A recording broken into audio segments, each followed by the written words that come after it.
తెలంగాణలో triple R outer ring road కు సంబంధించి త్రిపుల్ ఆర్ కు సంబంధించిన ఒక వివాదం పెద్ద ఎత్తున చెలరేగుతుంది. ఈ ఎవరైతే అధికార పార్టీలో ఉన్న వాళ్ళ భూములను తప్పిస్తూ పేద ప్రజలు ముఖ్యంగా అణగారిన వర్గాల భూములకు సంబంధించిన వాటిని టార్గెట్ చేస్తూ దాన్ని చేస్తున్నారని పెద్ద ఎత్తున విమర్శలు వస్తున్న నేపథ్యంలో మీ పార్టీ వైఖరి ఏంటి? ఈ త్రిబుల్ ఆర్ కి సంబంధించినటువంటి దాంట్లో ఇప్పటికీ 2-3 పద్ధతుల్లో మొదట అలైన్మెంట్ జరిగింది, దాన్ని మార్చారు. రెండవసారి అలైన్మెంట్ జరిగింది, దాన్ని కూడా మార్చారు. ఇప్పుడు మూడవసారి మళ్ళీ కొత్తగా తీసుకొని వస్తున్నటువంటి దాంట్లో ఎవరెవరైతే రాజకీయ నాయకులు, పలుకుబడి ఉన్న వాళ్ళు, కొద్ది బడా పారిశ్రామికవేత్తలు, వ్యాపారవేత్తలు, ఇలాంటి వాళ్ళ భూములన్నీ కూడా పోకుండా పేదల భూములు పోయేటటువంటి పద్ధతుల్లో అలైన్మెంట్ మార్చారని చెప్పి అమన్గల్ ఏరియాలు కానీ, రంగారెడ్డి జిల్లా, అట్లాగే భువనగిరి జిల్లాలో ఇతర ప్రాంతాల్లో కూడా ఈ రైతులే స్వయంగా భూ నిర్వాసితులు ఆందోళన చేస్తున్నటువంటి పరిస్థితి ఉంది. సిపిఎం పార్టీ కూడా ఇప్పుడు వాళ్ళకి అండగా నిలబడి ఆ ఉద్యమాన్ని, ఆందోళన కార్యక్రమాన్ని కొనసాగించే దాంట్లో అక్కడ నిర్వాసితులకు ఆ భూమి ఇచ్చేటటువంటి దాంట్లో అలైన్మెంట్లు మార్చి పేద ప్రజల భూములు పోయేటటువంటి దానికి వ్యతిరేకంగా సిపిఎం పార్టీ ఆందోళన చేస్తున్నది ఉంది.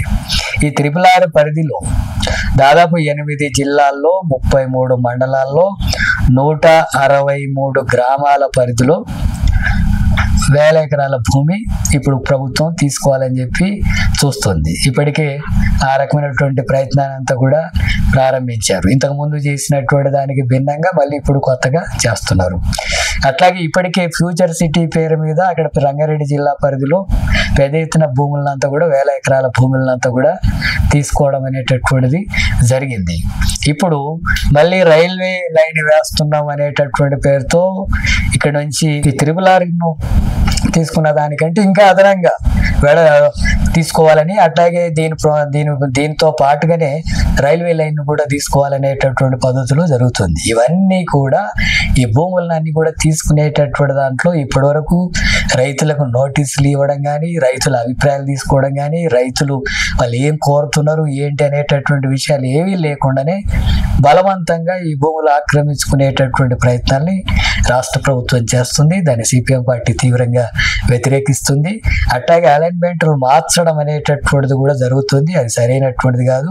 అక్కడ ఉన్నటువంటి పేద రైతుల నష్టం జరిగేటటువంటి పద్ధతుల్లో దీన్ని తీసుకొస్తున్నారు. దాన్ని కూడా మేము వ్యతిరేకిస్తున్నాం. దీని మీద ప్రభుత్వం స్పష్టంగా ప్రకటించాల్సినటువంటి అవసరం ఉంది. ఇప్పుడు ఏ భూములను తీసుకోవాలనుకుంటున్నారు, అక్కడ రైతులతో మాట్లాడారా, రైతులు ఒప్పుకున్నారా, ఏం జరుగుతుంది అనేటటువంటి విషయం మీద స్పష్టంగా ప్రభుత్వం ప్రకటించాలా. దాని మీద ఇప్పటికే సిపిఎం పార్టీగా ఆందోళనలు కొనసాగిస్తున్నాం. అధికారులను కలవడం కూడా జరుగుతుంది. ఆ తర్వాత ఈ త్రిపుల్ ఆర్ పరిధిలో భూ నిర్వాసితులందరితో కూడా సమావేశం జరిపి వాళ్ళ న్యాయమైనటువంటి హక్కుల కోసం పోరాటాన్ని సిపిఎం పార్టీ కొనసాగించాలని నిర్ణయం తీసుకున్నది. ఆ కార్యక్రమం అనేది ఇప్పుడు కింది స్థాయిలో జరుగుతుంది.